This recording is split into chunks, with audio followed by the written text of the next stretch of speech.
വാസ്തുശാസ്ത്രത്തിൽ നമുക്ക് വിശ്വാസമുണ്ടെങ്കിലും ഇല്ലെങ്കിലും തീർച്ചയായിട്ടും ഒരു നീരാളിപ്പിടുത്തം പോലെ നമ്മളിൽ സ്വാധീനം ചെലുത്തുന്ന ഒരു മേഖല തന്നെയാണ് വാസ്തു.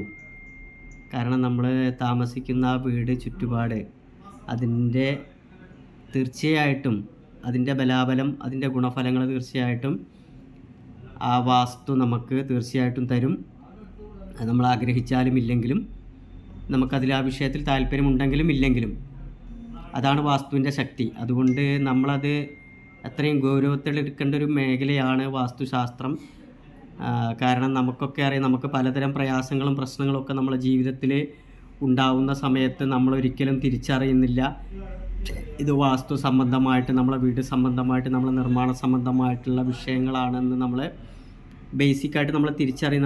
നമ്മൾ പലതരം പ്രയാസങ്ങളും പ്രശ്നങ്ങളുമായും നമ്മുടെ പ്രശ്നങ്ങളൊക്കെ മറ്റുള്ളവരുടെ തലയിൽ കെട്ടിവെക്കുകയും അല്ലെങ്കിൽ മറ്റു തരത്തിലുള്ള പല പ്രശ്നങ്ങളാണെന്ന്, ജാതക പ്രശ്നമാണെന്നും അങ്ങനെ പലതരം പ്രശ്നങ്ങളാണെന്നും ഒക്കെ നമ്മൾ വിലയിരുത്തുകയും ഒക്കെ ചെയ്തുകൊണ്ട് യഥാർത്ഥ അതിൻ്റെ കാരണത്തിലേക്ക് നമ്മൾ വരുന്നില്ല.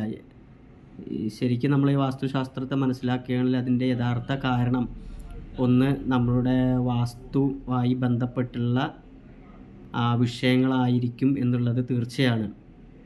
അതുകൊണ്ട് വാസ്തുശാസ്ത്രവുമായി ബന്ധപ്പെട്ടുള്ള അറിവുകൾ, അടിസ്ഥാനപരമായ അറിവുകൾ വളരെ പ്രധാനമാണ്. അപ്പോൾ എല്ലാവരും വാസ്തുശാസ്ത്രത്തെ ഒന്ന് നിരീക്ഷിക്കാനും ഒക്കെ വേണ്ടിയിട്ടാണ് ഞാൻ ഈ വീഡിയോ ഇടുന്നത്. അപ്പോൾ എല്ലാവരും ആ വീഡിയോയിലേക്ക് സ്വാഗതം ചെയ്യുകയാണ്. അത് സബ്സ്ക്രൈബ് ചെയ്യണം. നിങ്ങളത് കേട്ട് മനസ്സിലാക്കണം. അതിലേതെങ്കിലും കമൻസുകളുണ്ടെങ്കിൽ നിങ്ങൾ ഇടണം. എല്ലാവരും ഒരു പ്രോത്സാഹനം തരണം എന്നുകൂടെ അഭ്യർത്ഥിക്കുകയാണ്.